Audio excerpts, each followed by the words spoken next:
রবীন্দ্রনাথ ঠাকুরের লেখা কবিতা প্রশ্ন।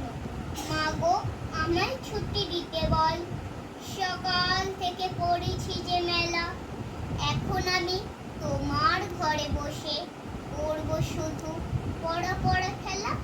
তুমি বলছো দুপুর এখন সবে, না হয় যেন সত্যি হলো তাই। একদিনও কি দুপুর বেলা হলে বিকেল হলো মনে করতে নাই?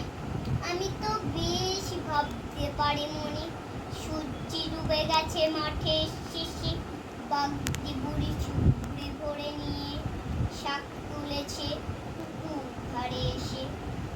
আধার হলো মাদার গাছের তলা, কালি হয়ে এলো দিঘির জল।